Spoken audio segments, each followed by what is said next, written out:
여러분, 안녕하세요. 일상을 명략으로 푸는 여자입니다. 지난번에 제가 청간 궁합을 한번 들고 왔었거든요.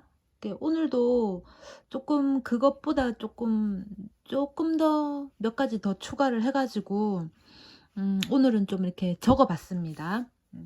한번 볼게요. 우선 신금이 우리는 보석이잖아요. 다듬어졌죠. 이미 다듬어진 쇠예요. 완성이 됐기 때문에 더 이상 트레이닝을 할 필요가 없다. 더 이상 재련할 필요가 없다. 완성이 됐으니까 쓰여지기만 하면 되는 거죠. 그리고 보석이잖아요. 값비싼 보석. 값비싼 보석이니까 이렇게 조심스럽게 다뤄야 돼요. 이렇게 막 아끼고 사랑해주면서 이걸 조심스럽게 다뤄야 돼요. 그래서 신금일간들은 어느 공간, 어느 자리에 가든지 간에 좀 드러나야 됩니다. 그러니까 이제 뭐 예를 들면 회사에서, 관에서도 이렇게 좀 보드랍게 대우를 받아야 되고, 대접을 받아야 되고, 만약에 남자가 있다면 그 남자로부터도 이렇게 보드라운, 아주 이렇게 잘 보살펴야 되는 그런 애정을 줘야 돼요. 그렇습니다. 이게 흰색이에요. 색깔로 치면은 이 신금은 흰색이거든요. 깔끔하죠. 깨끗하고. 이렇게 잘 보살펴야 되고 부드럽게 다뤄야 돼요. 그리고 신금은 완성이 됐잖아요. 이게 뭐 모르는 게 그러니까 다 완성이 됐기 때문에 조금이라도 상처를 주면은 굉장히 자존심을 상해한다든가 자존감을 이제 상실할 수 있어요. 그러니까 이 신금은 자존심도 굉장히 높고 자존감도 굉장히 높아요. 그 웬만한 어떤 내 마음에 어떤 상처나 후벼 파는 말을 한다. 후벼 파는 어떤 행동을 했다 그래서 그런 사소로운 거에 뭐 기죽거나 자존심이 무너지거나 이런 걸 또 하지 않아요. 굉장히 좀 방대한 게 있는 반면에 되게 여려요. 그러니까 츤드레 기질이 좀 있어요. 그러니까 누가 보면은 아마 도도하고 진짜 차갑고 냉정하고 이럴 것 같은데 또 그랬던 사람이 또 저 다른 데 가가지고는 뭐 불쌍한 사람 막 돕고 있고 그런 구석이 있어요. 자기 주관이 굉장히 확실하고요. 그게 설령 뭐 그 남들이 아주 이렇게 안 좋게 바라보는 뭐 이제 저 밑바닥에 있는 거라 할지라도 자기 주관에 그게 맞는 거다, 정의로운 거다라고 하면은 그걸 합니다. 신금이 조금 그런 게 있어요. 성격이 되게 까칠해요. 이렇게 주위 사람들이 함부로 말을 못 붙여요. 왜냐면 말 잘못 붙였다가는 무슨 소리 들을지 모르거든요. 여러분들 다 그렇죠? 저도 그렇던데. 신금이 이제 갑을병정, 무기경신, 임계 이렇게 이제 천간 이렇게 만납니다. 그러면은 그들하고의 관계를 한번 볼게요. 갑목, 신금한테는 갑목이 정제죠. 갑목이 큰 나무잖아요. 신금은 그때 날카로운 칼이 될 수 있거든요.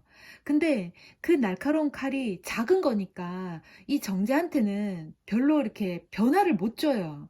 그게 변화가 없어요. 신금이 날카로운 칼로 이렇게 생채기를 내면은 이 갑목이 그것에 뭐 이렇게 어떤 반응이 있어야 되는데 큰 반응이 없는 거예요. 그냥 그러려니 하면서 지나가거든요. 근데 신금한테는 변화를 주기 위해서 날카로운 칼로 탁 쳤는데 아무런 반응 또는 변화가 없으니까 신금 입장에서는 자존심에 손상이 올 수 있어요. 굉장히 자존심이 이제 상한 거예요. 그럴 수 있죠. 그 다음에 을목, 을목 편제죠. 을목 자체가 되게 여리여리합니다. 제 사주에 을목이 있거든요. 신금인데 을목이 하나 있어요. 여리여리합니다, 저.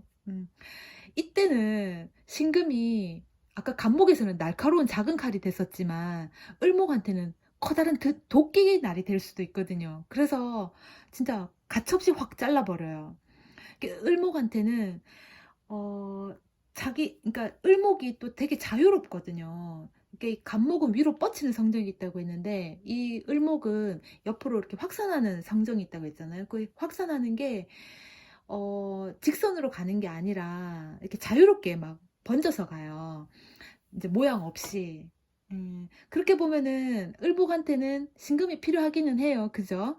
그 을목을 계속 자릅니다. 자르고 치고, 자르고 치고. 을목은 굉장히 스트레스를 받을 수가 있어요. 스트레스가 뭐예요? 그 스트레스라 하면 우리가 보통 막 분노하잖아요. 근데 이 스트레스가 아니라 슬퍼해요. 어디 아마 구석에 가서 울 겁니다. 을목한테는, 을목은.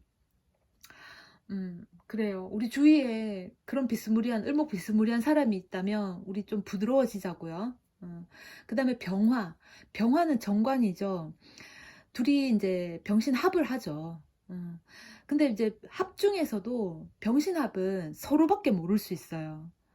그러다 보면 병화는 이렇게 태양이잖아요. 만물을 비춰야 되는 태양인데 그 빛을 갖다가 신금한테만 쏠리는 빛이 되는 거죠.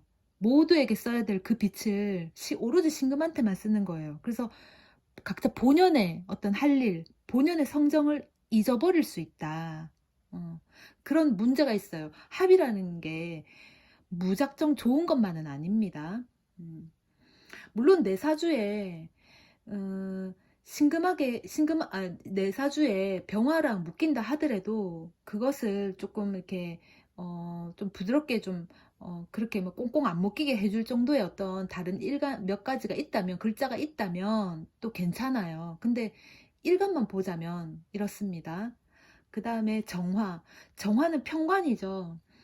우리가 평관은 별로 반기지 않잖아요. 그죠? 평관, 편인, 또 뭐 있습니까? 겁재, 뭐 상관 이런 거는 뭐 안 좋다 이렇게 얘기하는데 안 좋은 건 또 아니에요. 좋다 나쁘다로 판단하면 또 안 돼요. 정화는 평관인데 이 정화는 불이잖아요. 그러니까 옆에 계속 재련을 해야 돼. 불을 지르고 재련을 하고 모양을 만들고 형태를 가다듬어야 되는 거예요. 이 평관의 이 정화의 역할이에요. 그런데 어 경금이 와 있으면은 경금은 다듬을 필요가 있잖아요. 경금 다음에 신금이니까 경금이 정화를 만나서 다듬어진 다음에 신금으로 가는 건데 경금은 정화가 필요한데 신금은 완성이 이미 됐기 때문에 이 불이 필요가 없어요. 불이 있다면 신금이 이제 녹아 없어지는 거예요. 그러니까 이거야말로 스트레스죠. 그러니까 신금에게 끊임없는 요구를 해요. 압박을 하고 계속 재련을 하려고 합니다. 신금이 정화를 만나면 뭐 정화운이 들어오는 날 있죠. 세운이나 뭐 대운 이럴 때 신금 진짜 빨리 늙습니다. 정말 정말 그래요. 쭈르마 그 고전에는 뭐 예를 들어서 병화 다음에 정화 오잖아요. 그 병화 때는 반짝반짝 사람이 반짝반짝이었다가 정화해 들어오면은 사람이 급 늙어서 막 주름 생겨져 있고 뭐 진짜 보톡스 맞으러 가야 될 겁니다. 자, 그다음에 무토. 무토는 신금한테 정인이죠. 이 정인이 토잖아요. 신금은 토를 많이 만나면 매금이 될 확률이 있어요. 그리고 인성이기 때문에 이렇게 떠받들죠. 그러니까 뭐 어떻게 해서든지 간에 뭐 진짜 손에 뭐 물 닿을라, 뭐 흙 닿을라, 뭐 사고 날라 막 이렇게 막 해주죠. 그런데 문제가 뭐냐 하면 이 무토가 신금이 너무 예쁘고 뭐 작고 귀여워서 어떻게 막 하지를 못해서 이런 어떤 좋은 거면은 괜찮은데 안 좋게 또 나오면은 신금을 못 믿어해요. 저거 뭐 하겠나 싶고 뭐 신금은 하나만 가르치면은 열을 알거든요. 나머지 9개를 다 알아요. 왜냐면 완성됐기 때문에 그 가불병정 무경신 이걸 다 1년을 다 거친 거예요. 여기 임계가 있지만 이거는 신금은 이제 씨앗이고 씨앗을 보관하는 창고 역할을 하는 거잖아요. 임수는 그 다음 글자는 그러니까 얘는 이미 완성이 된 거예요. 여기서부터 쭉 완성이 돼서 여기까지 왔는데 그래서 이 많은 일련의 과정들을 다 거쳤기 때문에 하나를 가르치면은 얘는 열을 알거든요, 진짜. 그런데 무토 입장에서는 이 신금이 못 믿은 거예요. 하나를 가르치면 되는데 하나서부터 열까지 다 가르치는 거예요. 신금은 그게 스트레스예요. 그러니까 이렇게 해라 하고 던져 놓으면 알아서 할 수 있거든요. 신금 일간들은. 근데 무토는 못 믿어서 뭘 하라고 시켜놓고 했나? 잘하고 있지? 이러면서 계속 사람을 끊임없이 이제 뭐 하는 거죠. 그래서 신금의 어떤 쓰임을 제대로 그 역할을 제대로 할 수가 없게 만들 수도 있어요. 이 정인 이 무토가. 음. 이럴 때는 이 무토가 뭐 개수나 뭐 하나 좀 있어주면 좋죠. 무게합을 해서 가구로 그죠? 어, 그리고 신금이 이제 기토를 만나면 편인이에요. 근데 이 기토는 신금을 보면 유독 동정을 느껴요. 그래서 뭐 저거 뭐 할 수 있겠나. 그리고 이제 이 무토처럼 직접 대놓고 하지 않아요. 속으로 끙끙 앓습니다. 속으로 끙끙 앓아요. 그래서 편중된 애정을 보이기도 해요. 그러니까 이 애정이 꼭 남녀 간의 애정을 얘기하는 게 아니라 모든 인간관계에서 가질 수 있는 무정과 유정을 따지면 유정이죠. 편중된 유정을 보이기도 해요. 그게 뭐냐 하면 내 백 줄게 니도 백다오. 내가 너를 생각한 게 이만큼인데 너도 이만큼 줘야 되지 않냐. 그러면서 이제 기브 앤 테이크를 원해요. 이렇게 무한히 막 그러지 않고 내가 해준 만큼 뭔가를 신금한테 원하는 게 있어요. 그런 게 좀 있습니다. 그 다음에 경금. 겁재죠, 신금한테. 이 경금은 신금을 도와줄 수 있어요. 힘을 실어줄 수 있는 역할을 하는데 관점이 서로 달라요. 이렇게 뭔가를 행하는 데 있어서도 이행하는 데 있어서도 방식이 좀 달라요. 그런데 서로 그 경금 다음에 신금이잖아요. 그러면은 경금은 신금을 따라가고 싶어 하는 이제 욕망이 있기 때문에 그 서로 다른 관점을 인정을 해버리면 되게 베스트한 관계가 될 수 있어요. 그 다음에 신금이 신금을 보죠. 신금은 보석이잖아요. 보석이라는 게 뭐예요? 그러니까 많이 있어서 그것이 눈에 들어오는 게 있는가 하면 하나가 있기 때문에 그것이 눈에 들어오는 게 있잖아요. 그 신금이 후자예요. 하나이기 때문에 눈에 드러나고 빛나고 그런 거거든요. 이제 뭐 소중하고 이런 거거든요. 그런데 하나 더 들어왔어. 그러면 시기 질투가 생겨요. 라이벌 의식이라든가 경쟁 의식이 생기기도 해요. 그래서 굉장히 민감해져요. 서로 민감해지죠. 그런데 뜻밖의 또 어떤 일부분에서는 같은 성질이 있기 때문에 비슷해서 또 그때는 또 잘 맞아요. 그러니까 뭔가 이해관계가 있거나 이해득실을 따져야 되는 그럴 때는 서로 그러니까 잘나야 되기 때문에 경쟁을 할 수밖에 없어요. 좋을 때는 좋다가 그렇습니다. 그 다음에 임수 상관이죠. 신금이 이 임수를 만나면 굉장히 명랑해지고 쾌활해지고 깨끗해져요. 또 순수해져요. 왜냐면은 이 상관이잖아요, 임수가. 모든 일간한테 이 상관은 자식이잖아요. 자식한테 뭐 이제 순수해질 수밖에 없잖아요. 순수하고 해맑아진 그런 눈빛과 마음으로 이렇게 바라보잖아요. 진짜로 그래요. 신금이 임수를 만나면 진짜 포장되지 않은 정말 순수한 신금의 형태가 그대로 나타납니다. 그러니까 신금이 사실 신금이 완성됐고 되게 이제 성질도 까칠하고 이제 자존심도 세고 자존감도 높고 또 깔끔한 성격이고 이러다 보니까 아무하고나 뒤섞이고 이러지 않거든요. 그러니까 섞이는 것 자체를 싫어해요. 그래서 그렇다고 사회생활을 안 할 수는 없잖아요. 그러면 신금들은 약간의 자기 포장을 해서 그러니까 사회 활동을 하거든요.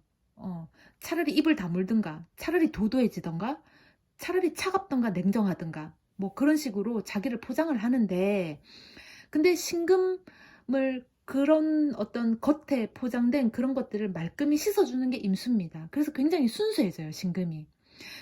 신금 사주에 임수가 하나 딱 있다. 그러면 도세주옥이라 그래가지고 삶이 참 괜찮다라고 하더라고요. 이렇게 뭐 깨알 자랑을 하자면 제 사주에 임수가 하나 있긴 합니다. 임수가 신금이 개수를 만난다. 개수는 식신이죠. 식신은 좋잖아요. 모든 일간에게. 만약에 모든 어떤 일간이든 간에 식신격이다. 그러면 평생을 먹고 사는데 아무런 지장이 없어요. 평생 돈 있고, 갑부는 아니더라도 평생 돈 있고, 평생 의식주가 풍성하고, 이렇게 굶어 죽을 일은 없죠.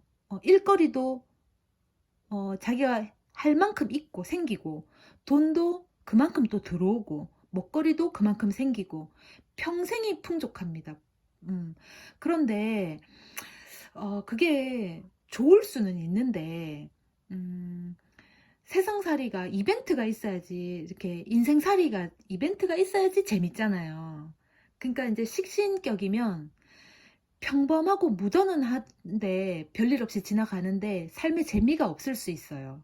식신격이 좀 그래요. 그러니까 신금한테 이 개수는 녹을 쓸게 합니다.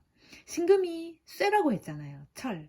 이게 이제 근데 이제 개수가 비, 안개 이렇게 뭐 세상을 약간 꿉꿉하게 만드는 그런 게 있거든요. 그런데 개수 자체만으로 보면 모두를 성장시키는 그런 어떤 또 힘이 있어요. 성장을 시키게 하는. 그래서 항상 가르치려 들어요. 왜? 성장시켜야 되기 때문에. 이게 신금을 녹슬게 한다. 이거는 진짜 단순한 물상으로 보면은 그 눅눅한 기운, 그런 날씨, 또 안개가 낀다거나 비가 막 부슬부슬 온다거나 이러면 쇠가 녹슬 수 있잖아요. 그죠? 씻겨주는 게 아닙니다. 임수랑 조금 달라요. 그리고 이 개수는 신금을 가르치려 들기 때문에, 물론 다른 일간한테도 마찬가지로 굴어요. 가르치려 들기 때문에 신금은 완성됐잖아요. 다 알잖아. 근데 자꾸 자기를 가르치려 들고 그러니까 엄청 싫어하죠. 불편합니다. 그렇습니다.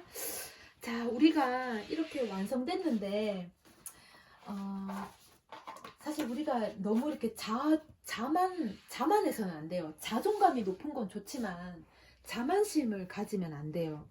우리가 이런 일련의 과정들을 다 거쳐서 여기까지 왔잖아요. 그러면 우리는 뭘 해야 되냐? 이 과정을 겪고 있는 이 사람들 있죠. 이 사람들한테 어떤 이렇게 관대함이나 포용력을 가져야 된다고 생각이 들어요.